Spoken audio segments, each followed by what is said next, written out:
Mesdames, Messieurs, bonsoir. Amoureux du sport, je vous souhaite la bienvenue sur le plateau de la Grande Team. Ravi de vous retrouver pour notre dernier numéro avant le début du week-end. Mais avant, on regarde ensemble le sommaire, s'il vous plaît. Pour son dernier numéro de la semaine, la Grande Team propose les brèves sportives d'ici et d'ailleurs. Et c'est dans LGT News. Manchester United se tourne vers Ibrahim Sangaré. Ça fait le buzz. Basketball, éliminatoire mondial 2027. Comment avez-vous accueilli la victoire des éléphants face au Sénégal? C'est la question au centre des discussions au cours de l'actu. Agréable soirée sportive en compagnie de Marie-Christine Begré et sa team et excellent week-end sur la 3.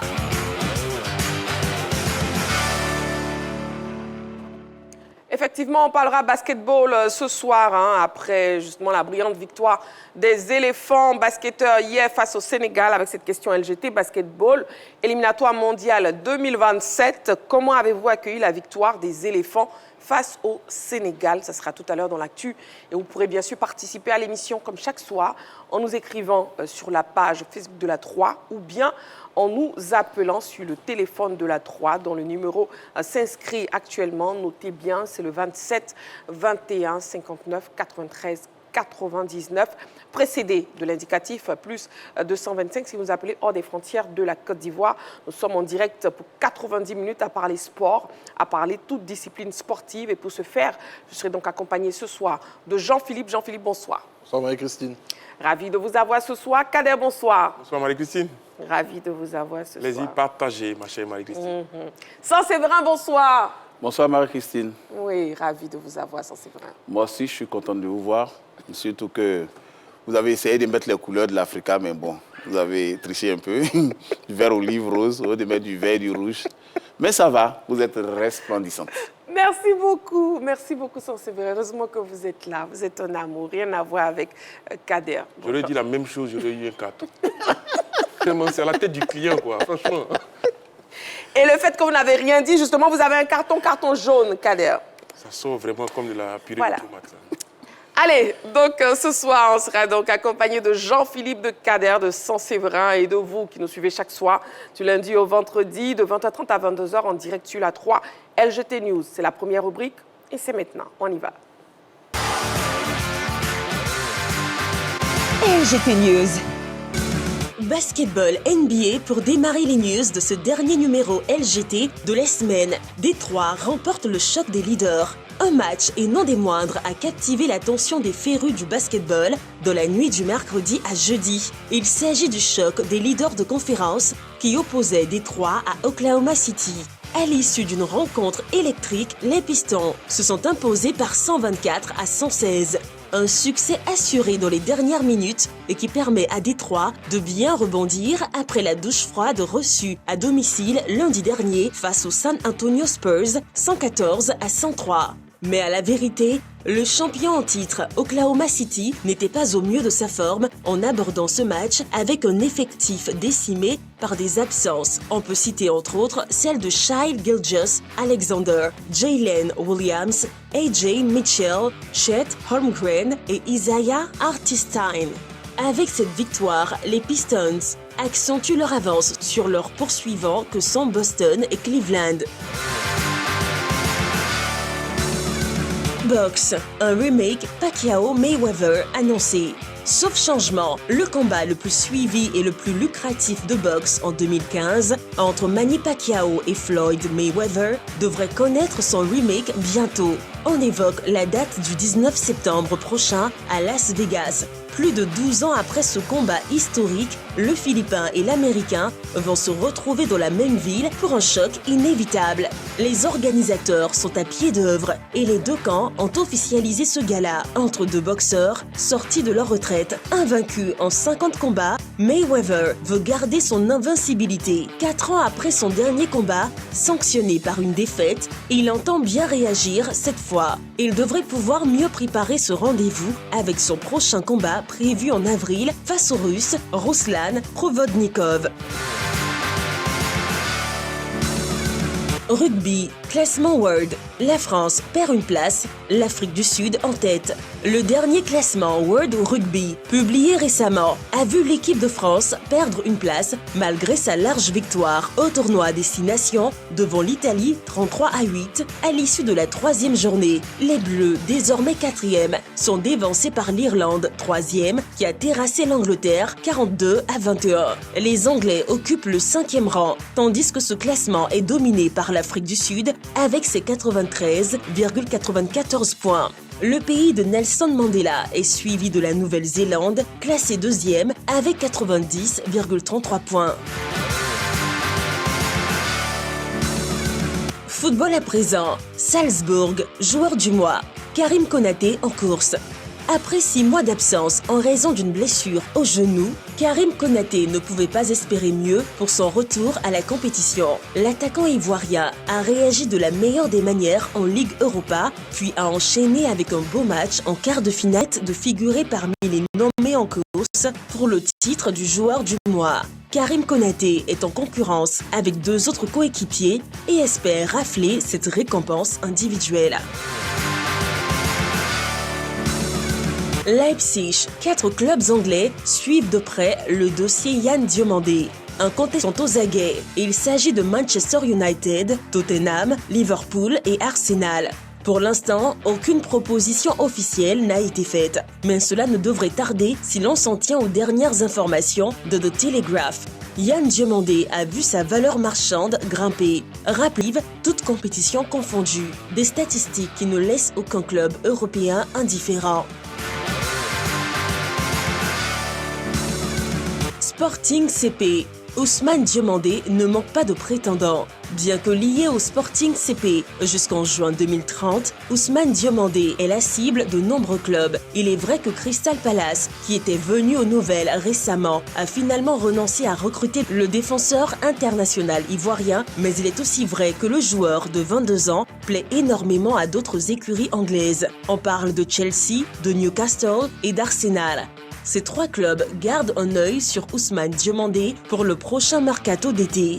Des offres ne devraient certainement pas tarder à arriver sur la table du Sporting. Le défenseur ivoirien a inscrit un but en 17 apparitions, toutes compétitions confondues. Sa clause libératoire serait de 80 millions d'euros, soit 52 milliards de francs CFA. Et une autre information complémentaire pour vous, amoureux du sport, préparation CAN féminine 2026. Premier match test des éléphantes face au Bénin ce samedi. Les éléphantes disputeront donc 2 matchs amicaux dans la perspective de la CAN féminine Maroc 2026. La première rencontre sera ce samedi face au Bénin. Match prévu au stade Félix Houphouët-Boigny sous le coup de 17h. Le 4 mars prochain, les filles de Rénal Pedros croiseront le fer avec le Kenya. Et puis, un mot d'excuse, oui, initialement prévu hier jeudi sur les antennes de la 3. Le premier match des éléphants basketteurs face au Sénégal dans le cadre des éliminatoires de la Coupe du Monde n'a pu être diffusé pour des raisons techniques indépendantes de notre volonté. Nous vous présentons donc nos sincères excuses pour ce désagrément et vous assurons que toutes les mesures sont en train d'être prises pour la diffusion des 2 prochains matchs ce samedi et aussi ce dimanche sur les antennes de la 3. Et bien sûr, on fera le débrief du match tout à l'heure. Débrief des news, maintenant, on commence avec Jean-Philippe. Oui, je me suis intéressé à l'actualité d'Ousmane Diomandé, le défenseur ivoirien du Sporting Club de Lisbonne. Il faut dire que depuis plusieurs saisons, il est annoncé sur les tablettes de nombreux grands clubs européens. Ousmane Diomandé, c'est une valeur montante du football européen, un défenseur de 20 ans, rugueux et rigoureux, qui ne cesse d'impressionner. Et pour l'instant, son avenir semble s'écrire du côté de l'Angleterre, puisque Arsenal serait très intéressé par son profil. Arsenal même qui serait prêt à faire une offre concrète à sa formation du Sporting CP. Il faut dire que Ousmane Diomandé est valorisé à 45 millions d'euros selon les sites spécialisés dans le domaine, mais son club souhaiterait avoir un transfert à hauteur de 80 millions d'euros. Donc c'est à ce niveau-là que les discussions devraient se faire. Mais derrière Arsenal, on a également Manchester United d'Amad Diallo qui semble avoir la fièvre ivoirienne dans ces derniers temps, puisque plusieurs internationaux ivoiriens sont annoncés vers Manchester United qui s'intéresseraient à leur profil. Tout à l'heure, sûrement que Séverin parlera de Yann Diomandé, mais pas que. On parle également de Sangaré Ibrahim qui serait sur le petit papier et aujourd'hui Ousmane Diomandé. Et il y a Liverpool également qui piste quelques joueurs ivoiriens qui seraient intéressés par le profil d'Ousmane Diomandé. Mais il faut le dire, aujourd'hui, les clubs qui semblent être les mieux placés pour le recruter sont Newcastle United et Crystal Palace. C'est vrai que dans l'élément, on a dit que Crystal serait un peu refroidi par, je dirais, le coût du transfert ou même un intérêt, mais on sait que généralement les clubs pratiquent cette stratégie-là pour essayer de faire baisser le coût. Une chose est évidente, si Ousmane Diomandé est présent en juin au Mondial aux États-Unis, qu'il a la chance de grappiller quelques minutes avec Emile Faye qui fait de bonnes prestations, je pense que d'ici la fin de la compétition, il devrait sans nul doute quitter Lisbonne, le Portugal, pour un top club européen. Très bien. Oui, Séverin. Oui, moi je m'intéresse à Yann Diomandé. Vous savez qu'il a fait l'actualité ces derniers jours avec le changement d'agence. Il est passé de Maxidel, avec qui il était sous contrat jusqu'en juin 2026, à Rock Nation. Les choses se sont faites. En dépit de tout ça, les équipes continuent de se manifester pour Yann Diomandé. Premier CAN. Et automatiquement, il a été valorisé à 100 millions d'euros. 100 millions d'euros pour le club anglais, c'est une somme qu'on perd facilement. Il y a Liverpool, Manchester United, Auriel l'a dit tout à l'heure, Arsenal et Tottenham qui sont sur les rangs. Je précise qu'il a le droit, certains jeunes joueurs, il a le droit de changer d'agence comme il veut. Mais c'est la façon dont il a été fait qui a été rapportée sur les réseaux sociaux. Et donc jusqu'à présent, l'affaire n'est pas réglée, mais le petit continue de grappiller du temps de jeu, de jouer tous les matchs en Bundesliga. Il est le fer de lance de Leipzig. On espère qu'autour de lui, l'environnement va s'assainir et que Rock Nation et Maxidel, ces deux agences, vont trouver un terrain d'entente afin de lui permettre d'effectuer un gros contrat et de rapporter encore plus d'argent et plus de visibilité à la Côte d'Ivoire. Parfait. Oui, Kader, on vous écoute. Après la saga des Diomandé, j'ai envie de dire, Yann et Ousmane, on va parler de Konaté Karim notamment avec Salzbourg, et bien qu'il a retrouvé, on va dire, ses jambes, tout simplement. Il revenait d'une grave blessure. Et là, on va dire, le champion d'Afrique 2023 a retrouvé les pelouses, mais a surtout retrouvé de la confiance, puisqu'il a inscrit 4 buts sur les 4 derniers matchs, dont un doublé face à l'Asc. Non, ça veut dire que ce garçon-là a retrouvé toutes ses sensations, au grand bonheur, n'est-ce pas, des Mers Faye et des éléphants de Côte d'Ivoire. Et donc, Konaté, on est heureux de le voir en pleine confiance, mais surtout un attaquant qui a retrouvé ses sensations, qui a retrouvé son efficacité et qui permet à son club de bien se porter. En tout cas, c'est une très bonne nouvelle pour le garçon. On espère qu'il va poursuivre sur cette lancée-là, aussi bien en championnat qu'en Ligue Europa, compétition dans laquelle est engagé son équipe. Et pour l'instant, eh bien, ses dirigeants sont très, très contents de lui. Le joueur formé à la SEC Mimosa, il ne faut pas l'oublier, et qui a remporté la CAN, ou de me répéter, avec les éléphants de Côte d'Ivoire en 2023. Merci beaucoup, messieurs. L'émission de ce soir se fait donc avec Jean-Philippe, Kader et aussi Séverin, avec cette question LGT qui sera développée dans l'actu basketball éliminatoire mondial 2027. Comment avez-vous accueilli la victoire des éléphants face au Sénégal? Vous avez la page Facebook de la 3, vous avez le téléphone de la 3, le numéro c'est le 27 21 59 93 99. Nous sommes là, nous sommes en direct sur la 3 jusqu'à 22h. Pour l'instant, on marque une petite pause seulement, juste le temps de la publicité. À tout de suite.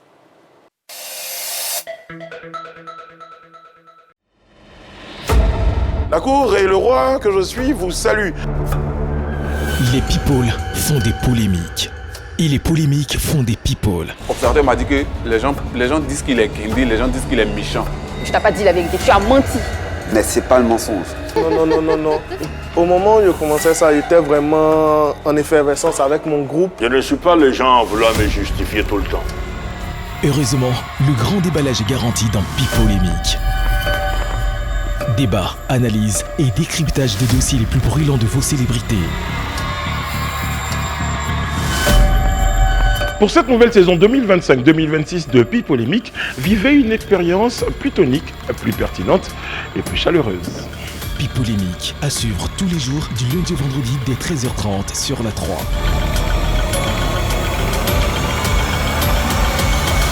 La 3, nous offrons 3 fois plus. Ingrid. Tu as tout pour être meilleur. Yuri. J'imagine que tu vas abandonner la boxe. Pourquoi je le ferais? Et Oscar ont le même but, atteindre les sommets. Elle est sur le point de partir en compétition. Ce que tu es en train de faire la distrait. J'ai eu mon premier combat à Toulouse et j'ai gagné. Oscar Luis se défend bien. Le taille attaque. Un coup sous la ceinture. Nous avons une médaille. Représenter leur pays, décrocher l'or. Leur parcours est fait de courage, de sacrifice et de volonté. Sur le chemin des Jeux Olympiques, ils apprendront que la vraie victoire, c'est de ne jamais renoncer.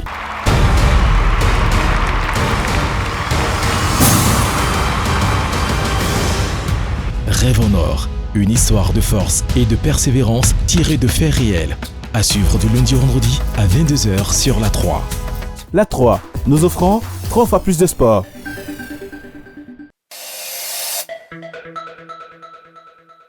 De retour sur le plateau de la Grande Team, toujours en direct, passons au focus de ce soir. On y va.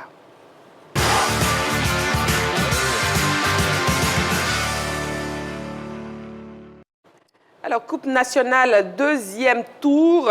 Les clubs de Ligue 1 vont boucler les 2 tiers de la compétition ce week-end, à l'occasion justement de la 20e journée. On suivra notamment la bataille dans le haut du tableau. Déjà, voyons le programme complet de cette articulation et aussi le classement.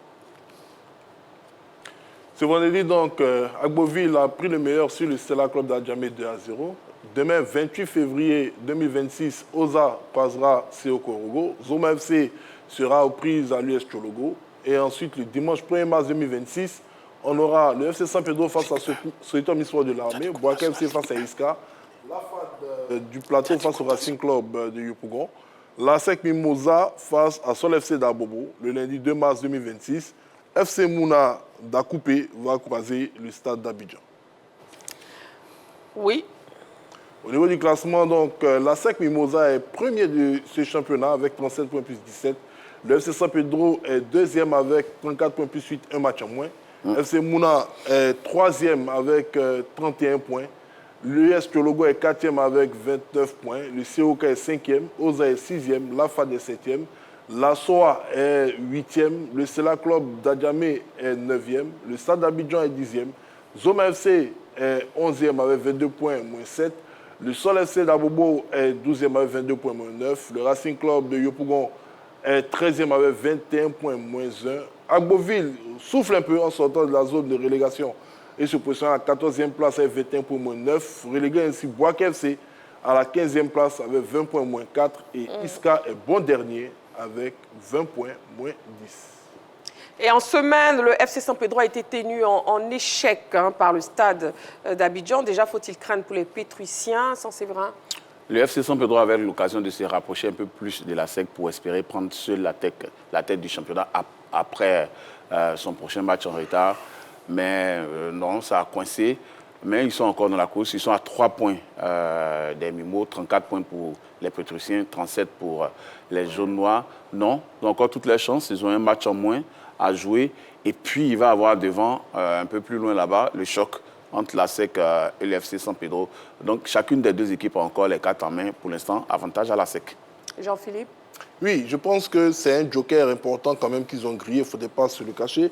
Ils ont été tenus en échec par Chologo. Ils devaient relever la tête face à l'équipe du Stade d'Abidjan. Le Stade d'Abidjan qui est mal en point, qui est 10e de ce classement, le champion en titre. On se disait que oui, ça allait être difficile parce que les stadistes allaient tout faire pour essayer quand même de ne pas perdre ce match puisqu'ils regardent aussi dans le rétroviseur. Et on se disait que le FC San Pedro, délesté de son passage en compétition continentale, aurait eu l'énergie nécessaire pour pouvoir contraindre cette formation stadiste à la défaite. Malheureusement, cette rencontre s'est soldée encore par un match nul.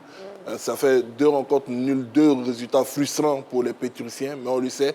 C'est une équipe à laquelle on n'était pas trop rigueur parce que la nouvelle définition sportive mise en place par la direction technique du club s'est voulue par la présence de jeunes joueurs issus du centre de formation. Donc ils sont en plein apprentissage. Les retrouver déjà à ce positionnement-là, ce n'est pas mal. Mais je pense qu'ils peuvent faire mieux. Il leur suffit de, comme Saint-Séverin a dit, de remporter leur dernier match en retard, de recoller la SEC pour qu'on ait un finish très intéressant au niveau de ce championnat-là. Et en parlant même de FC San Pedro, il faut regarder derrière des équipes comme Chologo, des équipes comme Mouna, qui font quand même très belle figure dans ce championnat-là. À contrario de certaines équipes qui ont été championnes de Côte d'Ivoire récemment et qui végètent dans les dernières places. On a parlé du Stade qui est au milieu du classement, dans la deuxième partie du tableau, mais on parle également du Racing Club, voilà, qui est également en zone de relégation, qui a été champion de Côte d'Ivoire récemment. Donc ça montre un peu le niveau des différentes formations dans cet exercice. Très bien. Oui, Kader. Mais après, il faut peut-être dire que l'élimination en phase de poule de la Coupe de la Confédération, on va leur faire du bien, malheureusement, parce qu'ils vont se concentrer sur la Coupe nationale et la Ligue 1. Là, ils sont deuxièmes, comme on l'a dit, avec un match en retard à disputer contre le Racing, ce qui n'est pas une mince affaire, parce que les Racingmen sont également dans une zone difficile, donc ils ont besoin de gagner des points, et donc forcément on attend cette confrontation en retard comme une petite finale entre deux équipes joueuses. Non, Jean-Philippe a bien résumé, on a une équipe qui est, on va dire, constituée de très jeunes joueurs qui montent, qui découvrent pour certains la Ligue 1, qui ont découvert la Coupe d'Afrique et qui reviennent maintenant aux affaires locales. Non, il y a encore du suspense dans ce championnat-là, c'est une équipe du FC San Pedro, on l'a dit, qui souffre notamment sur le plan défensif, parce qu'elle encaisse énormément de buts, il y a un défaut de concentration. Même quand elle marque un but, elle n'arrive pas tout de suite à assurer ses arrières, parce qu'elle est joueuse, parce qu'elle est beaucoup trop joueuse à mon avis. Mais c'est aussi ça l'ADN de cette équipe-là. Ce sont des jeunes garçons qui, on va dire, qui découvrent les compétitions de haut niveau. Maintenant, il y a encore 10-15 matchs à disputer, donc forcément, il y aura du suspense, mais il y a également beaucoup de possibilités pour cette équipe du FC San Pedro. Pourquoi pas revenir en tête du championnat, mais ça va passer par des matchs difficiles, par des matchs durs, par beaucoup de sérieux, beaucoup de corrections sur ce qui n'a pas marché, notamment en Coupe d'Afrique et notamment en Ligue 1. Mais je pense qu'ils ont un staff technique qui est bien rodé pour corriger tout ça. Et puis on a les mimos freinés ce week-end par la SOA. Jean-Philippe, est-ce qu'ils peuvent relancer la machine devant Sol FC? Ils sont obligés, ils vont le faire, je le pense. La SEC n'est pas une équipe qui nous habitue à des longues séries de contre-performances. On l'a dit ici, on l'a décrypté en semaine. Perdre contre la Société Sport de l'Armée n'a rien de rageant. C'est une équipe qui s'inscrit dans la tradition des équipes bêtes noires des grandes formations. La Société Sport de l'Armée a toujours eu cette réputation de pouvoir tenir la dragée aux meilleures équipes locales. Et on avait vanté également les mérites de leur entraîneur Félix Quadio, qui est sur l'ensemble de la saison pour l'instant, puisque même si j'ai dit pour l'instant, mais je pense que la SEC est sortie de la Coupe nationale. Bon, il faut que je vérifie les fiches. Voilà, pour l'instant, il ne perdra pas face à la SEC cette saison. Et donc, voilà, la Société Sport de l'Armée a été très vaillante. La SEC n'a pas pu réaliser le coup parfait. Et donc, elle a permis, à travers cette défaite, de revoir le FC San Pedro se rapprocher un peu plus d'elle. Et de revoir également les équipes qu'elle avait un peu, je dirais, délestées, libérées au niveau du peloton, revenir sur elle. Donc, c'est à la SEC de réagir. Je pense que la SEC va réagir et de fort belle manière. Oui, Sansibra. Tu la sais. Oui, pour moi, la victoire de la SOA face à la SEC est une victoire logique. Vous savez, pour la première confrontation en première partie de saison, la SOA avait gagné 1-0. On avait pensé que c'était un coup de chance face à l'ogre du football ivoirien. Mais non, là c'était un duel une fois de plus entre Félix Quadio, qui était à la SEC en tant que préparateur physique, et qui était avec les éléphants, avec qui il a été champion en 2023 aussi, qui maintenant est à la SOA. C'était un duel entre lui et Julien Chevalier. Donc, il a gagné pour la deuxième fois son duel face à Julien Chevalier. Internet a bien repris l'affaire pour dire que l'élève est en train de dépasser le maître. En tout cas, sur ce coup-là, il a fait un grand match. Une équipe joueuse de la SOA qui a été dans le pressing constant, qui n'a pas laissé la SEC jouer, qui a étouffé le jeu des jaunes et noirs et qui a fini par gagner 2-1. C'est une grande récompense pour lui, qui rêve secrètement de devenir le coach de la SEC Mimosa. Donc oui, il a fait du bon boulot. Malheureusement pour la SEC, cette défaite-là lui permet de ne pas s'éloigner trop du FC San Pedro. Il faut faire attention parce que perdre ce genre de match, perdre ce genre de points en cours de saison, ça peut toujours être préjudiciable au décompte final. Kader, ASEC Mimosa sur l'FC, oui. Forcément, il y a de la revanche dans l'air. Je crois que les joueurs de la SEC ont à cœur, n'est-ce pas, de balayer des têtes et des esprits cette double défaite face à la SOA qui ne leur permet pas de s'échapper au classement. Donc forcément, dans le vestiaire, Mimosa, ça a dû bouillir à la fin de ce match-là parce que les Mimos, on l'a dit, qui ne sont plus engagés en Ligue des Champions, qui n'ont que le championnat pour se mettre en exergue. Et c'est une priorité pour la SEC Mimosa de remporter le titre à chaque saison. Donc forcément, ils vont remettre le jaune de chauffe tout simplement face à Sol FC, une équipe qui leur réussit plutôt bien. Et donc, ils savent que derrière, il y a le souffle du FC San Pedro qu'ils sentent dans leur nuque. Donc, forcément, il ne faut pas interdire tout simplement aux Mimos. Ce week-end-là, face à Sol FC, il va falloir sortir toute l'artillerie lourde pour arracher les 3 points. Comme j'ai dit, d'autant plus que derrière, l'US Tologo, l'UFC, Mouna FC, Korogo, tout ça, ils reviennent à toute vape. Donc, pour la SEC Mimosa, défaite interdite. Même un match nul ne serait pas une belle affaire pour les Mimos qui ont besoin de gagner pour se donner un bol d'air. Et en parlant de revanche, on a aussi le stade d'Abidjan, champion en titre, battu par le FC Mouna. Est-ce qu'il peut prendre sa revanche? Bon, le stade d'Abidjan, je pense qu'aujourd'hui, ce qui les intéresse plus, c'est de bien terminer la saison sans objectif clairement défini au niveau des compétitions continentales. Le board du stade d'Abidjan sait qu'il y a eu des manquements qui ont été faits au niveau de la direction technique. Ils ont reconnu sobrement que le recrutement début de saison n'avait pas été fait de fort belle manière. Ils ont essayé de rattraper les errements, tant bien que mal.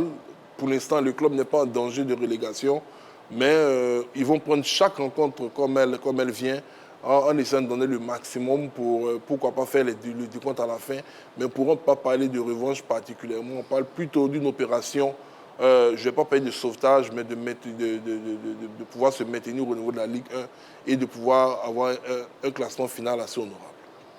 Oui, ça c'est vrai. Mouna FC, cette année, est un championnat incroyable. 3e au classement, 31 points, à 6 points de la SEC Mimosa. Le stade d'Abidjan au plus bas. Oriol l'a dit tout à l'heure, c'est une équipe qui a perdu des joueurs cadres, qui est en train de perdre son titre de champion de Côte d'Ivoire. Et donc, logiquement, elle n'est pas dans une bonne phase. Contrairement à Mouna FC, qui enchaîne les bons résultats, qui s'est même offert le scalp de la SEC, si mes souvenirs sont bons. Donc oui, Mouna est sur une bonne dynamique. C'est tout le contraire du stade d'Abidjan. Alors, qu'est-ce qu'il va jouer dans cette opposition? L'envie de Mouna FC d'accrocher une place africaine ou l'envie du stade d'Abidjan de laver son honneur, si je peux le dire comme ça. Je crois que le stade a beaucoup à perdre sur ce match-là. Défaite interdite. Et pour Mouna FC, une nouvelle victoire serait une belle occasion de continuer sa remontée au classement. Voilà, c'était donc le point pour la Ligue 1. Et puis ce week-end, il n'y aura pas de Ligue 2. En lieu et place se disputera le 2e tour préliminaire de la Coupe nationale. Des clubs comme l'Africa Sport, le Sewe Sport et le Sporting Club de Gagnoa sont encore en course. Donc déjà, découvrons le programme complet de cette étape de la Coupe nationale. Ce vendredi, l'AS Denguela a pris le meilleur sur GV7, l'équipe de Gervinho 2-0. Le Sewe Sport de San Pedro a disposé du Racing Club de Koumassi 1-0. Cosmos FC a battu AS Espoir d'Adzopé 3-2. Demain, samedi 28 février, il y aura les rencontres entre Kazi Foot et Zakaria Touré FC. Ivoire Academy face à Balé Sport de Bouillot. Jacques Desienoula face à l'Africa Sport d'Abidjan. L'Anfiara Sport d'Atekoubé face à Edus d'Aboasso. L'AS Divo face à l'AS Athlétique d'Adjamé. L'ADFK face au CO Boisflé. Deux Plateaux FC face à Sirocco FC. Et le Sporting Club de Gagnoa face à l'ES Bafing. Le dimanche 1er mars 2026, le WAC va croiser l'équipe de l'EFIM. Leader SC face à FC Bintana. L'AS Standard face à US Fermier. Yopougo FC face à OC Tabo le lundi 2 mars 2026. Max United FC face à Sigilolo FC. Sigilolo, c'est le club qui est entraîné par Kwadio Georges. Et Arrogat FC face au FC Solidarité. Qui est leader de ce championnat. Qui est leader de ce championnat. Voilà. Coach Kwadio Georges, gros bisous à vous. Qu'est-ce qu'il a de la chance, Kwadio Georges. Bon, vous n'avez pas de chance. Oui, Kader. Écoutez, on attend avec beaucoup d'impatience ces affiches-là. On l'a dit, ces équipes-là, eh bien, pour la plupart, on va dire, viennent dans cette compétition-là pour montrer ce qu'elles ont de plus beau, tout simplement, à l'image de l'Africa, qui avait battu, je crois, au tour précédent, l'US Benjerville, et qui grandit dans cette compétition-là. Je veux dire qu'il y a toutes ces chances d'aller plus loin dans cette compétition-là. On l'a dit, pour la Ligue 2, ça commence à être difficile. Donc l'Africa, pourquoi pas, pourrait jeter toutes ses forces dans cette bataille-là, pourquoi pas, pour arriver le plus loin possible. Et puis je suis attentif à la sortie du CO Boisflé, Boisflé qui est ma ville natale et qui jouera contre ADFK. Donc j'attends que les Buffs de la Maraoué remportent une victoire pour continuer à exister dans cette Coupe nationale-là. Très bien, oui, Jean-Philippe. Mais je pense qu'on aura des rencontres assez intéressantes. Et Kader l'a dit, je pense que beaucoup de regards seront tournés vers le deuxième match de Gwamné-Maxime. On sait que le premier match avec l'Africa Sport d'Abidjan est arrivé assez tôt face à Yamoussoukro, qui se sont les défaites.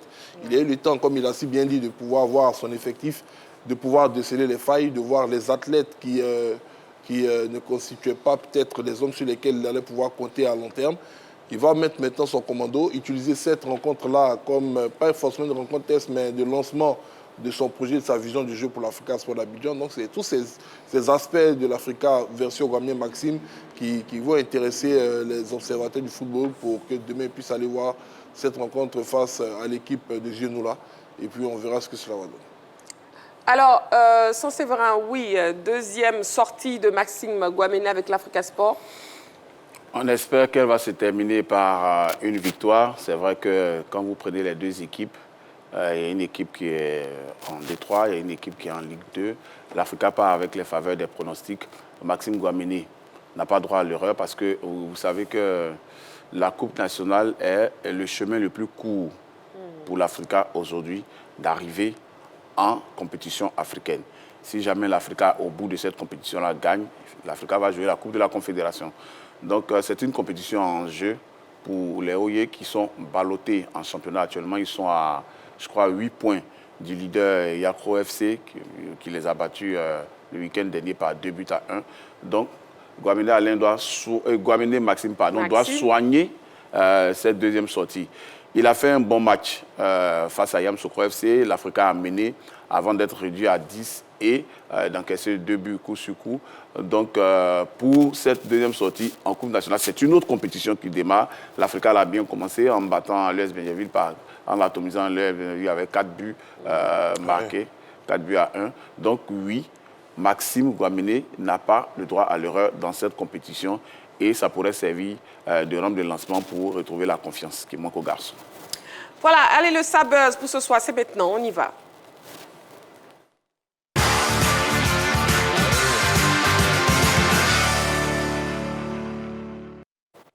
Manchester United songe de plus en plus à Ibrahim Sangaré. Cette vidéo nous donne plus de détails. On regarde. Et en effet, à la recherche d'un successeur à Casemiro, les Red Devils auraient coché le nom d'Ibrahim Sangaré pour remplacer le Brésilien annoncé sur le départ en fin d'exercice. À la vérité, Manchester United a été longtemps que Manchester United ne devrait avoir aucun mal à débourser pour s'attacher les services d'Ibrahim Sangaré. À noter que le contrat du milieu de terrain ivoirien avec Nottingham Forest arrive à expiration en juin 2028. Alors, messieurs, que vous inspire cette information? Oui, Kader, on vous écoute. Une grande joie, tout simplement, parce qu'on avait hâte de voir Sangaré Ibrahim dans un top club. Et que depuis qu'il a quitté le PSV, il est arrivé à Nottingham. Ce garçon a tellement de talent qu'on se disait qu'il était taillé pour évoluer dans une équipe et qui joue le haut du tableau. C'est vrai que Nottingham Forest, à un moment donné, était tout en haut. Mais pour moi, il n'est pas à sa place tout simplement. Il a retrouvé du temps de jeu, il a trouvé de la confiance parce qu'il a connu une période de blessure. Là, il revient progressivement à son haut niveau. C'est le Sangaré Ibrahim qu'on a connu avec nous ici, avec l'AS Denguélé, avec Toulouse, puis ensuite aux Pays-Bas, avec les Éléphants surtout, où il était, si vous voulez, celui dont on cochait le nom en premier avant de mettre les autres autour en sélection, parce qu'il était ce garçon-là qui était plein de confiance, plein de vitalité, qui avait du répondant, qui était très à l'aise dans le box-to-box, capable de récupérer, capable de se projeter. Donc ce Sangaré-là, progressivement, il est en train de se réinstaller dans cette équipe de Nottingham Forest. Et donc pour moi, c'est le bon moment pour lui et pour le club de le laisser partir, surtout que derrière, il y a des espèces sonnantes et trébuchantes. Non, Manchester, c'est la destination privilégiée, puisque là-bas, il y a un entraîneur qui s'appelle Michael Carrick, qui avait, on va dire, le même profil que lui quand il était joueur. Donc joueur élancé, capable de couper les trajectoires, capable de se projeter, qui est monstrueux dans la récupération, qui a également un très bon rapport, j'allais dire même un rapport idyllique avec le ballon. Donc pour moi, il a tout. Il a tout pour évoluer dans cette équipe-là, dans le théâtre des rêves, mais surtout qu'il ne sera pas dépaysé. Il va trouver là-bas un certain Amad Diallo. Et donc pour moi, voilà, je pense que les Mancuniens ne se sont pas trompés sur le profil du joueur qu'incarne ce garçon-là. Pour moi, il va gagner en maturité, il va franchir une étape, parce que je l'ai dit, Manchester United, c'était un autre monde, c'était un autre niveau, et pour moi, il est taillé pour. Voilà, Ibrahim Sangaré, convoité par Manchester United, Jean-Philippe. Oui, ce que je veux dire, c'est qu'il est certes convoité par Manchester United, mais l'intérêt est récent, parce que c'est vrai que Manchester United a appris entre guillemets, puisqu'il est évident qu'il avait déjà parlé avec son board. Il y a eu l'annonce de Casemiro de son départ de Manchester United à la fin de la saison. Il ne prolongera pas son contrat avec Manchester United. Cela va libérer une place dans un autre jeu qui n'est pas très fourni du côté de United. Et donc, automatiquement, ils se sont mis à la quête de trouver un profil qui pourrait remplacer Casemiro. L'avantage que Sangaré offre à Manchester, c'est d'abord la valeur de son transfert. On parle d'à peu près moins de 30 millions d'euros. C'est également sa prétention salariale qui est loin du salaire que percevait Casemiro. Il a 28 ans. C'est un joueur qui est arrivé à maturité et qui est arrivé aujourd'hui, un peu comme Amad Diallo, à pouvoir très bien gérer sa condition physique. Donc il est moins enclin à des blessures et qui a démontré des performances solides ces dernières semaines face à de gros calibres de l'Angleterre, notamment face à Liverpool récemment, où il a frôlé le titre d'homme du match. Et donc quand on regarde tout ça aujourd'hui, maintenant pour Manchester, je l'ai dit, il y aura une période charnière. Il y aura une compétition de très haut niveau en fin d'année, c'est la Coupe du Monde. Ils vont beaucoup observer cette compétition avant de se décider, mais il faut dire que ce n'est pas le premier choix, mais on espère pour lui et on lui souhaite pour lui qu'il va arriver à convaincre le board de Manchester pour enfin monter d'un cran et se retrouver dans un top club anglais, d'autant plus que sa formation Nottingham Forest, après avoir très bien commencé la saison, aujourd'hui se retrouve dans une situation un peu délicate. Et donc, il ne faudrait pas qu'il soit victime, je dirais, des mauvaises performances collectives de son club, alors qu'individuellement, il a des prestations assez solides. Et Kader, vous l'avez dit, un élément clé justement dans l'entrejeu de Nottingham Forest. Est-ce que son club pourrait le laisser partir à Manchester City? Ça, c'est vrai. 14 milliards de francs CFA, je pense que ça ne se refuse pas, même si les clubs anglais sont très fournis. Sangaré, Ibrahim aussi bon dans un match en championnat. Donc oui, je salive déjà à l'idée de voir un milieu de terrain, Sangaré Ibrahim, Kobbie Mainoo, Bruno Fernandes, qui est en passe de devenir le meilleur passeur de United, du championnat aussi. Donc oui, j'exhorte Manchester United à finaliser ce transfert. Pour l'instant, nous sommes au stade des bruits, mais ça sera véritablement un joueur clé de Manchester United s'il arrive. Et avant ce profil-là, fait bien, parce que Sangaré Ibrahim, c'est une plus-value. On a tous été déçus ici de le voir partir du PSV, où il était un seigneur, alors que le PSV disputait la Ligue des Champions, pour arriver à Nottingham Forest. Pour moi, ça a fait baisser sa cote. Les blessures aussi ont fait baisser sa performance. Il reprend du poil de la bête. Il redevient le joueur clé, le joueur fort, rude dans les duels, fort, qui a une belle vision de jeu. Oui. Et il va faire beaucoup de bien à Manchester United, qui est en train de remonter la pente pour redevenir le plus grand club du championnat d'Angleterre. Kader. Ben écoutez, c'est surtout le profil. Surtout le profil, il a parlé de Kobbie Mainoo, il a parlé de Bruno Fernandes, mais c'est surtout ce joueur-là qui a un profil différent, qui est capable de jouer entre ces deux milieux de terrain, qui est capable d'apporter en termes d'énergie, même dans la dernière passe, c'est un joueur qui a cette qualité-là. Pour moi, il est capable de marquer des buts, donc de se projeter, d'aller conclure, d'aller finir les actions. Mais c'est surtout son rôle dans le pressing, dans le déclenchement du pressing. C'est lui, à Nottingham Forest, qui impulse le pressing sur le porteur du ballon, parce qu'il a cette intelligence aussi de jeu, parce qu'il a cette capacité à bien lire surtout. C'est son intelligence tactique.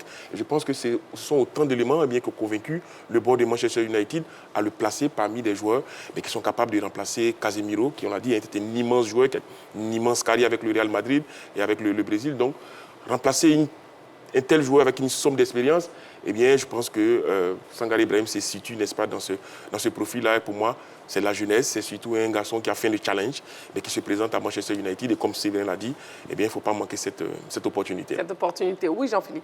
Mais je pense que Séverin a mis le doigt sur un point assez essentiel, c'est la trajectoire de la carrière du joueur. Moi, je parle avec beaucoup de prudence, parce qu'il nous a très souvent surpris par ses choix de carrière. Il parlait déjà de son choix d'aller de quitter Eindhoven pour venir à Nottingham. Mais même en quittant Toulouse, pour aller à Eindhoven, il était courtisé déjà par des grands clubs en Angleterre, notamment Liverpool. Et à la grande surprise, il a préféré aller à Eindhoven. Ça, c'est du fait de son agent qui a la nationalité camerounaise et qui est néerlandais et qui a une bonne connexion en Hollande, qui a préféré faire partie le joueur du côté de la Hollande. Ensuite, quand il devait quitter le PSV Eindhoven pour venir en Angleterre, tenez-vous bien, Liverpool était revenu encore à l'assaut. Et au-delà de Liverpool, le club même qui avait pris toutes les attaches pour le faire signer, le club qui avait véritablement fait une offre concrète pour que Sangaré puisse les rejoindre, c'était le Bayern Munich. Ils l'ont voulu absolument. Ils ont même contacté, paix à son âme, le président de la formation du Denguélé d'Odiéné, club Kodé Abdoulaye. Kodé Abdoulaye, club duquel Sangaré est parti en Europe, pour lui manifester leur intérêt franc pour signer le garçon avec toutes les garanties possibles. Et en fin de compte, son agent et lui ont préféré partir à Nottingham Forest. Donc aujourd'hui, on parle de Manchester United, mais je vous le dis, c'est pas donné. C'est pas donné. Manchester peut venir et son agent et lui vont décider soit de rester à Nottingham ou bien d'aller encore dans un autre club moins prestigieux. Et donc, ils ont leur choix de carrière, ils ont leur trajectoire. Moi, ça m'a toujours un peu peiné parce que c'est un garçon qui est tellement pétri de talent que je me demande pourquoi est-ce qu'entre guillemets, il a cette crainte-là d'aller dans des grands clubs pour se challenger, c'est-à-dire lutter sa place quotidiennement à l'entraînement face à de très grands joueurs. Donc j'espère pour lui qu'à 28 ans, il arrive pile poil à l'âge de la maturité et qu'enfin il serait prêt à passer ce cap-là pour aller se challenger dans un grand club. En tout cas, Ibrahim Sangaré est convoité actuellement par Manchester United et ça crée le buzz. L'actu, c'est maintenant. On y va.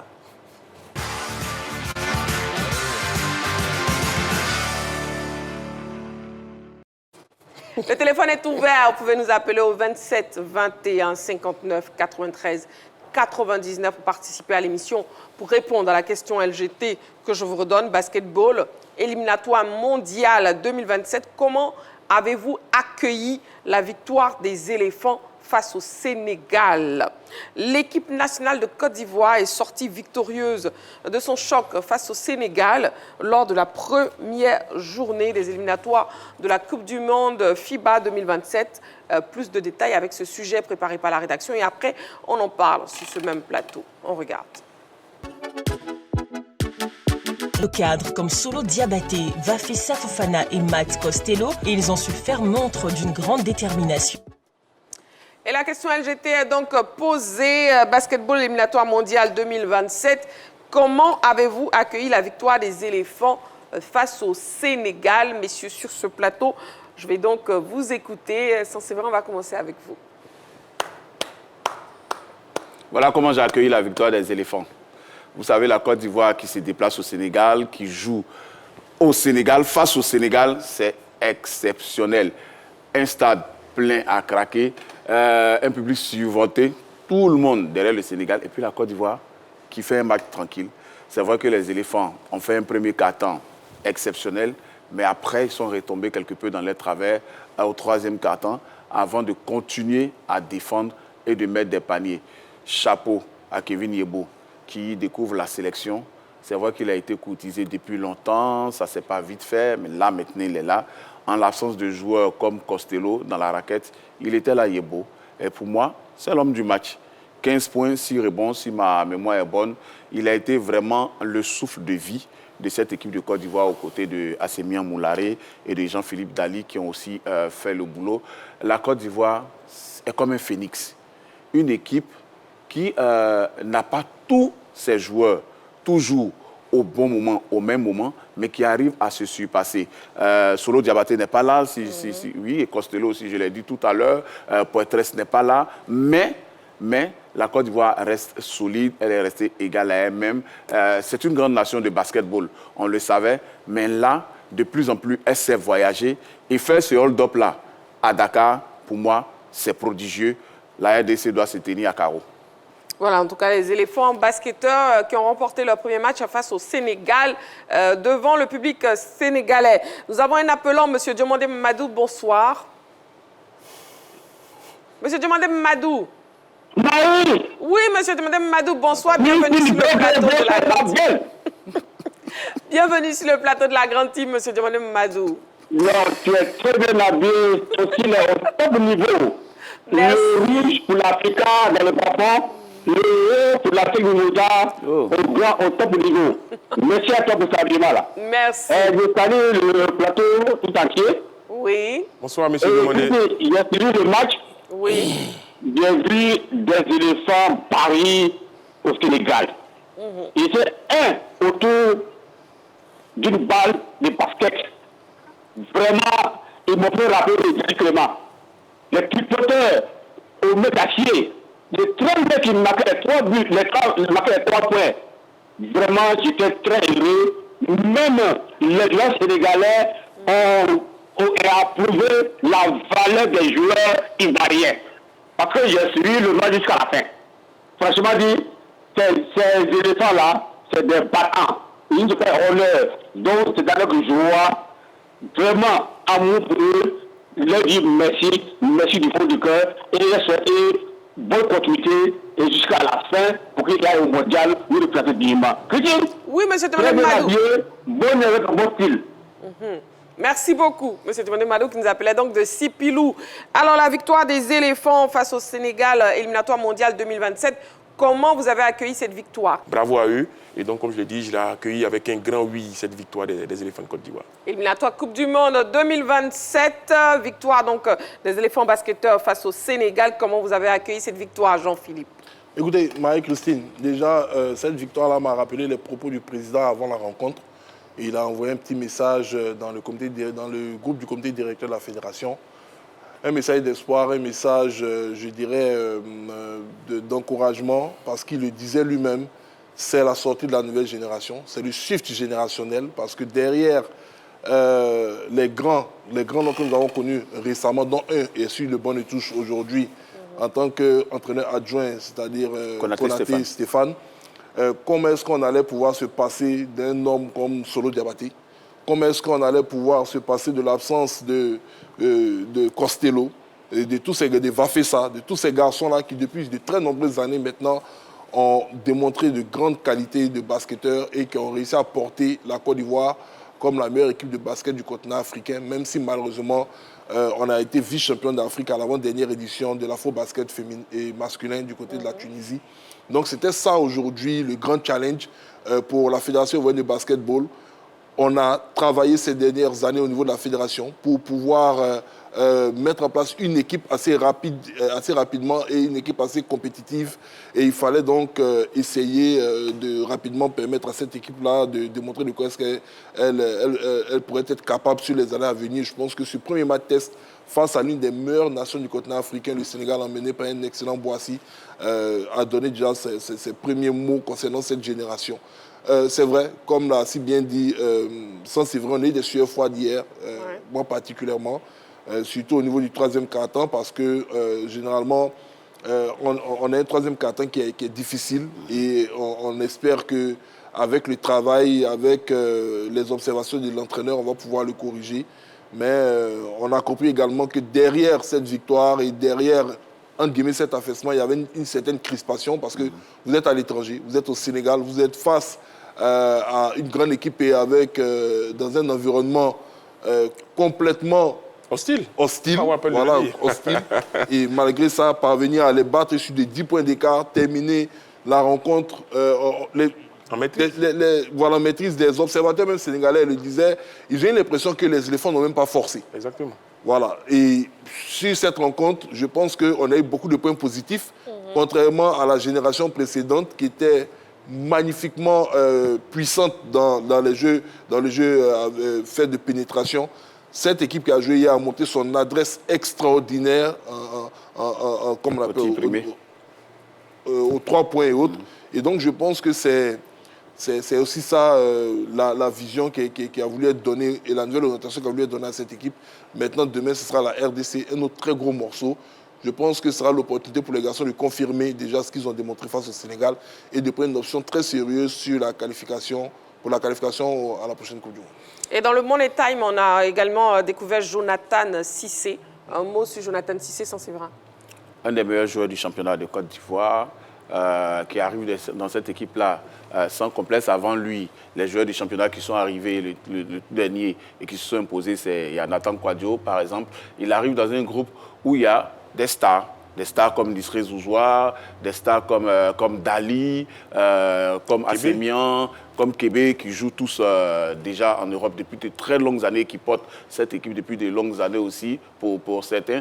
Donc oui, il s'est vite fondu dans la masse. C'est la preuve que quand soit un joueur... À la fédération de ne pas donner de licence aux entraîneurs qui n'assisteraient pas aux séances de recyclage tactique. C'est dire aujourd'hui le travail qui est en train d'être fait au niveau de la fédération pour que l'environnement soit beaucoup plus professionnalisé, porté vers le haut et permettre aux garçons qui évoluent ici de s'épanouir, de se développer. Et vous avez déjà les résultats avec Jonathan Cissé, avec Moussa, et donc tous ces garçons-là. Et quand je regarde l'équipe même qui a joué, la plupart de ces garçons-là ont joué ces dernières années, ont eu au moins à faire un passage du côté de la Ligue d'Or. Tapé a fait un passage au niveau de la Ligue d'Or. Nisré Zouzoua également, il a fait un passage récemment avec l'ABC, entre autres, sans oublier les 3 autres qui ont été cités. C'est dire que pour ceux qui, pour l'instant, ne se sont pas encore réveillés pour aller au Palais des Sports le week-end pour assister aux rencontres du championnat du basketball, c'est le moment de venir.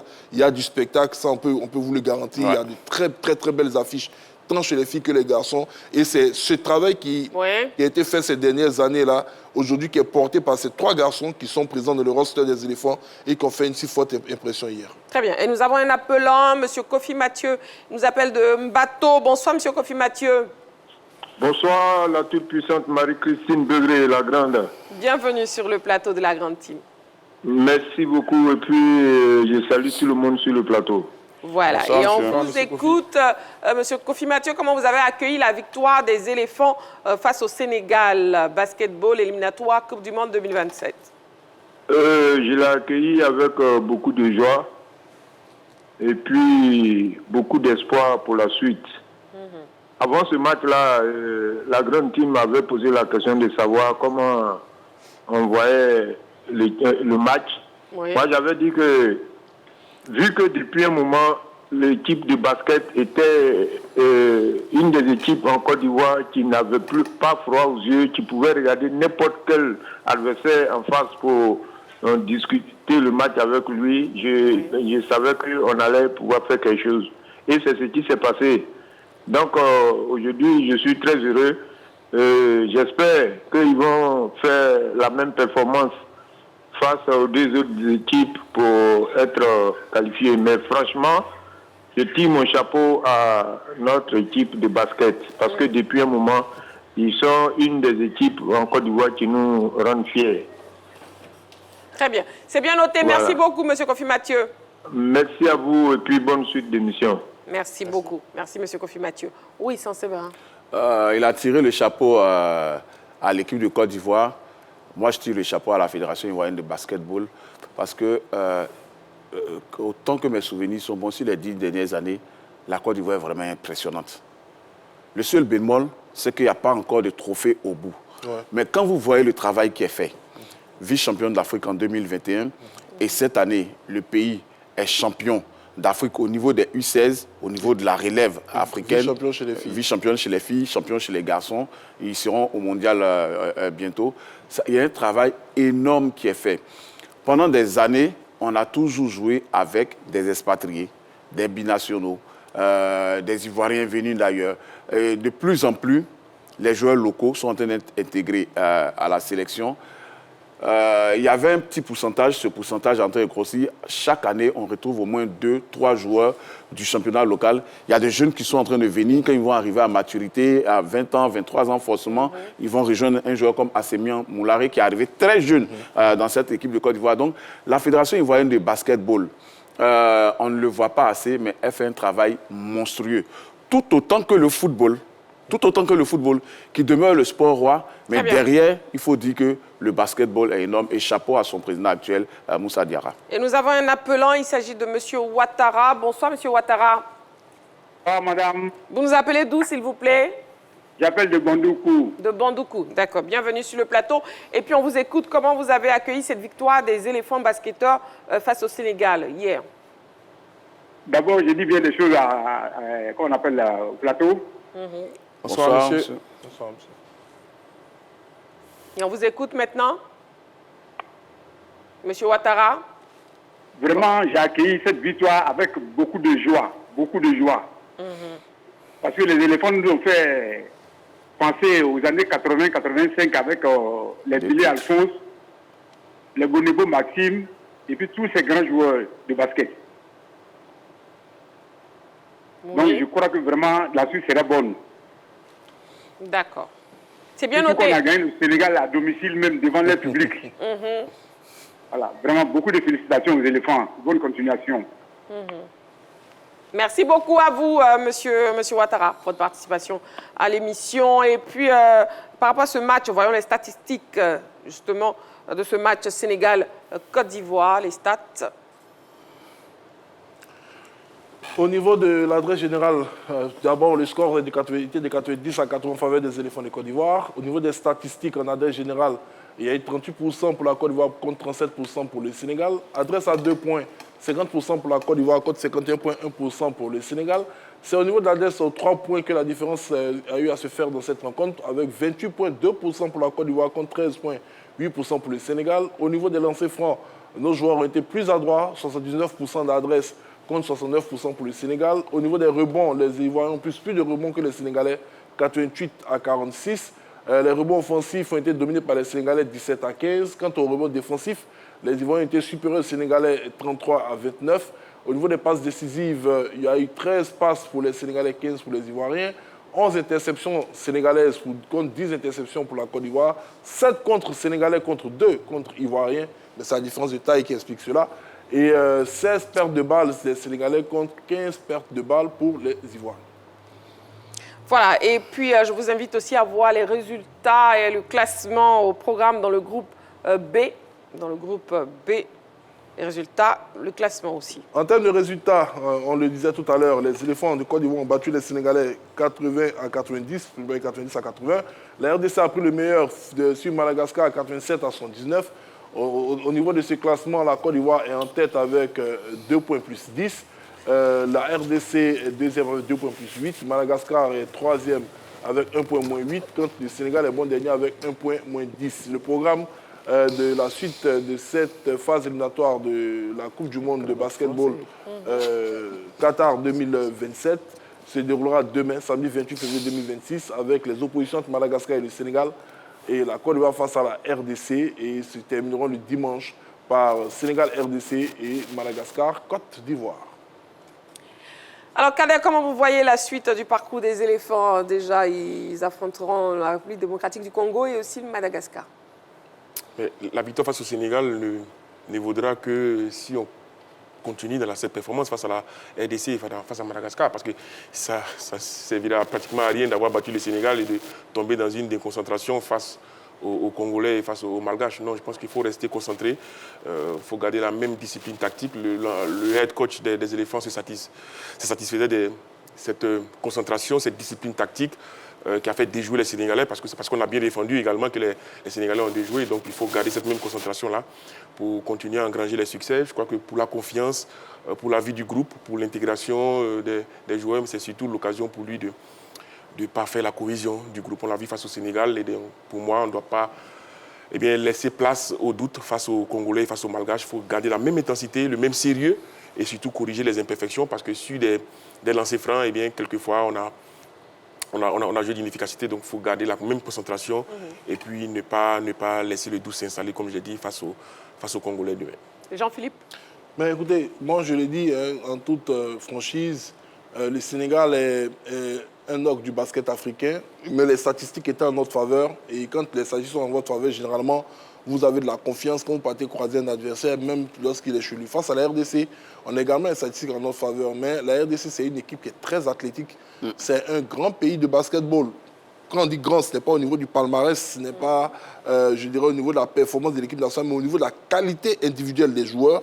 Les Congolais sont des grands athlètes et ils ont une victoire comme les éléphants de Côte d'Ivoire. Ils voudront enchaîner face aux nôtres. Donc attention, aujourd'hui c'est le plus grand adversaire des nôtres Et il va falloir, comme l'a si bien dit Kader, faire preuve de concentration, d'adresse et surtout de mettre de l'impact dans la défense. Parce que vous avez pu le voir dans les statistiques, face aux Sénégalais, hier, on n'a pas été très bon au niveau des rebonds offensifs. Et il faudrait mettre de l'accent dessus et réduire les pertes de balles. Voilà, on a eu quand même assez de pertes de balles. Mais comme je l'ai dit, c'est une nouvelle équipe qui est en train d'être mise en place. Donc, il va falloir faire attention. Parce que contrairement à la Côte d'Ivoire, la RDC et le Sénégal évoluent avec des équipes qui sont encore dans leur cycle. Nous, on a eu une équipe qui était en fin de cycle lors du dernier Afro-Basket en Angola. Et on est en train de créer un nouveau cycle. Donc, vous voyez un peu, eux, ils sont dans leur cycle. Ils sont en train de monter en puissance pendant que nous sommes en train d'arriver. Donc, il va falloir, pour les garçons, rapidement digérer cette victoire, reprendre des forces. Et puis, demain, essayer d'avoir cette victoire face à la RDC qui va très bien nous positionner pour la suite des événements, c'est-à-dire pour déjà la prochaine fenêtre à venir. Sans Séverin? Pour moi, le coach espagnol des éléphants doit insister sur les rebonds.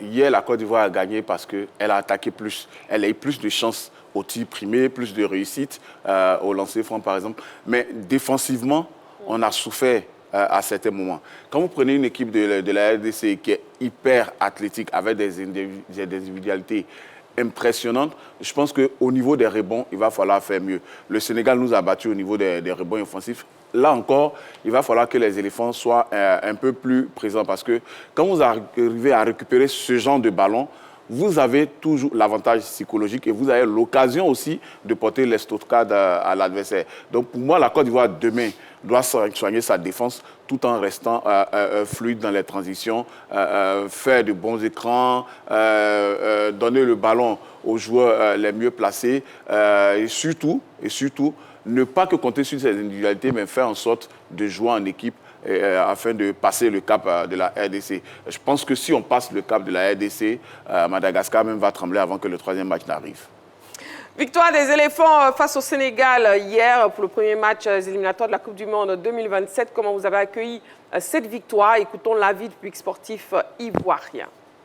Alors franchement, c'est une victoire qui a été méritée par les Ivoiriens. Ça n'a vraiment pas été facile. Parce que là, le début, la Côte d'Ivoire était menée au premier carton. Mais avec plus de motivation et d'engouement, ils ont pu se lever le pied et puis essayer de battre le Sénégal, étant même au Sénégal. Donc c'est une fierté, c'est à féliciter. C'est vraiment un espoir. Nous sommes très heureux pour cette victoire parce que les éléphants de Côte d'Ivoire ne jouaient pas à domicile, ils jouaient à l'extérieur. Et avoir cette victoire, c'est tellement très très bon que nous les souhaitons les meilleurs à venir. Puisqu'il y a encore 2 matchs à jouer. Il faut rester concentré. Pour ces 2 matchs-là. Et nous croyons en eux et nous savons que nous allons gagner ces 2 matchs et se qualifier pour le mondial. C'est l'objectif qu'elle a. C'était une bonne victoire d'abord parce qu'il y a des nouveaux entrés en lice encore. Il y a un certain Yebo qui est entré en lice. Il a posé très bien sa manière de jouer. Et il y a Zouzoua aussi. Zouzoua, le capitaine de l'équipe nationale. Je pense qu'il n'a pas été sélectionné. Mais je crois que c'est une nouvelle équipe qui sont en train d'essayer de reformer. Je pense que dans l'ensemble, nous allons aller loin. Je l'accueille très bien cette victoire de nos éléphants basketteurs qui ont fait honneur à la nation ivoirienne. Et nous sommes vraiment contents de leur travail. Merci beaucoup au public sportif ivoirien. Deuxième sujet pour l'actu de ce soir, il s'agit de la Ligue des champions UEFA, des 8e de feu. Voilà, le tirage au sort donc des 8e de finale de la Ligue des champions de l'UEFA a été effectué aujourd'hui. En note de grand choc, voici les affiches de ces 8e. PSG face à Chelsea, Galatasaray face à Liverpool, Real Madrid face à Manchester City, l'Atalanta Bergame face au Bayern Munich, Newcastle face au FC Barcelone, Atlético de Madrid face à Tottenham Hotspur, Bodo Glimt de Norvège face au Sporting Portugal et Leverkusen face à Arsenal. Les rencontres allées auront lieu le 10 et 11 mars 2026 et les rencontres retour les 17 et 18 mars 2026. Allez, parlons donc de ces différentes affiches sans Séverin. 2023. Real Madrid, Manchester City, un match énorme. Quand le Real a passé le cap de City, le Real a allé remporter sa 15e ou 16e Ligue des Champions. Bon, je ne me souviens plus des titres de ce club-là. Mais en tout cas, normal. Le Real... Vous n'en avez que 5 ou 6. Le Real rattrape le Real retrouve Manchester City.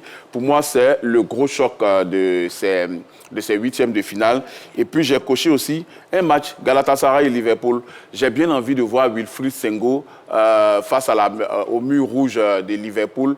Pour moi, c'est un match qui va compter. Et puis, évidemment, le meilleur club du monde en termes de jeu, en termes de technique, le FC Barcelone qui sera face à Newcastle, qui sera face aux Anglais de Newcastle. Donc, pour moi, ça aussi, ça va être un grand match. Le PSG face à Chelsea. On se rappelle que les deux équipes s'étaient retrouvées en Coupe du Monde des clubs et Chelsea avait battu le PSG en finale. Il y a de gros chocs, mais aussi il y a des matchs équilibrés, des affiches équilibrées. Quand je vois Bodo Glimt contre Sporting, avec ce que Bodo a fait à l'Inter de Milan, je pense que le Sporting doit se méfier. Et puis, pour moi, les matchs qui sont déjà joués, même si on a au football, pour moi, Atalanta, Bayern Munich, avantage Bayern et Bayern Leverkusen, Arsenal, avantage au leader du championnat d'Angleterre, Arsenal. Merci beaucoup, ça c'est vrai. Oui, après son parti, il a fait tout le programme. Il a franchement, après ça, allez, dites un mot quand même. Mais écoutez, moi, c'est bien ce PSG-Chelsea, eh bien, qui forcément va avoir de l'intensité, du spectacle, des buts, forcément, parce qu'on a en face deux équipes qui sont diamétralement opposées en termes de jeu. Une équipe du PSG, c'est vrai qu'elle est moins fulgurante que lors de la saison dernière, qui est plus dans le dur, et son entraîneur, Luis Enrique, avait prévenu que l'équipe n'allait pas forcément répéter, on va dire, les mêmes courses, la même performance, mais il était toujours taillé pour aller jusqu'au bout. Et puis une équipe de Chelsea qui avance à pas masquer, une équipe de Chelsea qui est aussi solide, qui avance et qui est difficile à bouger. On se souvient que la dernière confrontation de ces deux équipes, c'était lors de la Coupe du Monde des clubs, souvenez-vous, avec une victoire de Chelsea en finale. Et donc voilà, forcément, j'attends cette affiche avec beaucoup d'impatience. Et puis il y a Bodo Glimt, vous l'avez dit, cette équipe surprise qui s'est invitée dans ces huitièmes de finale-là, qu'il va falloir suivre également. Non, c'est le genre de duel qu'on a envie de voir entre le petit poussé et les cadors, et puis le Barça, pourquoi pas, et le Real de Madrid, qui était un grand habitué de cette compétition-là. Et donc voilà, on a hâte que ces huitièmes de finale-là débutent pour vibrer au rythme de la Ligue des Champions. Et à l'issue des barrages, justement, des entraîneurs et joueurs se sont exprimés, propos recueillis par nos confrères de beIN Sport France. On regarde. Porque estoy muy contento, porque hay un trabajo enorme detrás de todos estos resultados que empiezan a ser más positivos que negativos. Han venido muchos jugadores nuevos la temporada pasada, han venido muchos jugadores nuevos esta temporada, y volver a reinventarnos nunca es fácil. Y cuando vos ves la predisposición, la convicción con la cual entran los suplentes cuando les toca entrar, eso a mí me sigue emocionando. ¿Por qué? Porque soy de fútbol y la verdad que cuando veo ese compromiso con la idea, ese compromiso con lo que buscamos, me siento muy identificado y la verdad que agradezco el trabajo del equipo. First of all, I think it's an amazing evening for the club, for the players, for the town, and also for Norwegian football. But as maybe you know, we don't know. We are in the 1.8 final. That's for sure. And we are now talking about goals, and we are talking about how to perform and how we can take steps and develop the players and the team. And now I think that's extremely important. Ce que je peux dire sur les matchs, c'est que les premiers mi-temps, nous ne sommes pas habitués à voir une équipe qui joue comme nous, et qui cherche à jouer au même niveau. Normalement, on a plus de continuité, on a plus de précision, et je pense que la première mi-temps a été très, très équilibrée. Les deuxième mi-temps, on a changé, on a débuté le deuxième mi-temps de la meilleure des manières, plus précise, plus contundente, et je pense qu'on a mérité cette victoire, ou cette qualification. Mais ça a été difficile parce que pour moi, les résultats, c'était compliqué, c'était un match piège dans le début. Oui, c'était très difficile, mais on a attendu ça et je suis très content pour pour la prochaine phase, mais je pense qu'on peut encore faire mieux, de donner plus à notre jeu, parce que c'est pas comme d'habitude qu'on joue comme ça. Et je pense qu'on peut faire encore mieux. On va grandir, on va regarder des erreurs et demain il y a des entraînements pour apprendre. C'est tout comme d'habitude. Je pense que c'est très difficile de gagner tout et c'est encore très difficile de retourner à gagner, c'est ça? De gagner deux fois un nouveau trophée, et je pense que c'est ça. C'est une compétition très difficile pour nous et pour les autres, et je pense qu'on va faire mieux. Voilà, allez, les news données en début d'émission, on vous laisse les revoir maintenant, c'est dans LGT News. LGT News. Basketball NBA pour démarrer les news de ce dernier numéro LGT de la semaine. Détroit remporte le choc des leaders. Un match, et non des moindres, a captivé l'attention des férus du basketball dans la nuit du mercredi à jeudi. Il s'agit du choc des leaders de conférence qui opposaient Détroit à Oklahoma City. À l'issue d'une rencontre électrique, les Pistons se sont imposés par 124 à 116. Un succès assuré dans les dernières minutes et qui permet à Détroit de bien rebondir après la douche froide reçue à domicile lundi dernier face aux San Antonio Spurs 114 à 103. Mais à la vérité, le champion en titre, Oklahoma City, n'était pas au mieux de sa forme en abordant ce match avec un effectif décimé par des absences. On peut citer entre autres celles de Shai Gilgeous-Alexander, Jalen Williams, AJ Mitchell, Chet Holmgren et Isaiah Hartenstein. Avec cette victoire, les Pistons accentuent leur avance sur leurs poursuivants que sont Boston et Cleveland. Boxe, un remake Pacquiao-Mayweather annoncé. Sauf changement, le combat le plus suivi et le plus lucratif de boxe en 2015 entre Manny Pacquiao et Floyd Mayweather devrait connaître son remake bientôt. On évoque la date du 19 septembre prochain à Las Vegas. Plus de 12 ans après ce combat historique, le Philippin et l'Américain vont se retrouver dans la même ville pour un choc inévitable. Les organisateurs sont à pied d'œuvre et les deux camps ont officialisé ce gala entre deux boxeurs sortis de leur retraite. Invaincu en 50 combats, Mayweather veut garder son invincibilité. 4 ans après son dernier combat, sanctionné par une défaite, il entend bien réagir cette fois. Il devrait pouvoir mieux préparer ce rendez-vous avec son prochain combat prévu en avril face au Russe Ruslan Provodnikov. Rugby, classement World. La France perd une place, l'Afrique du Sud en tête. Le dernier classement World Rugby, publié récemment, a vu l'équipe de France perdre une place malgré sa large victoire au tournoi des 6 nations devant l'Italie 33-8 à l'issue de la 3e journée. Les Bleus, désormais 4e, sont dévancés par l'Irlande 3e qui a terrassé l'Angleterre 42-21. Les Anglais occupent le 5e rang, tandis que ce classement est dominé par l'Afrique du Sud avec ses 93,94 points. Le pays de Nelson Mandela est suivi de la Nouvelle-Zélande, classée 2e avec 90,33 points. Football à présent, Salzbourg, joueur du mois, Karim Konaté en course. Après 6 mois d'absence en raison d'une blessure au genou, Karim Konaté ne pouvait pas espérer mieux pour son retour à la compétition. L'attaquant ivoirien a réagi de la meilleure des manières en Ligue Europa, puis a enchaîné avec un beau match en quart de finale. Konaté est en concurrence avec 2 autres coéquipiers et espère rafler cette récompense individuelle. Leipzig, 4 clubs anglais suivent de près le dossier Yann Diomandé. Un contestant aux aguets. Il s'agit de Manchester United, Tottenham, Liverpool et Arsenal.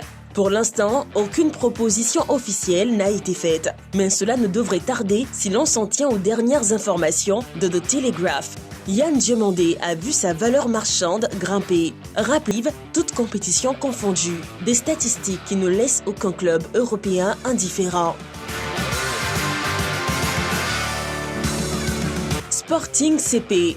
Ousmane Diomandé ne manque pas de prétendants. Bien que lié au Sporting CP jusqu'en juin 2030, Ousmane Diomandé est la cible de nombreux clubs. Il est vrai que Crystal Palace, qui était venu aux nouvelles récemment, a finalement renoncé à recruter le défenseur international ivoirien, mais il est aussi vrai que le joueur de 22 ans plaît énormément à d'autres écuries anglaises. On parle de Chelsea, de Newcastle et d'Arsenal.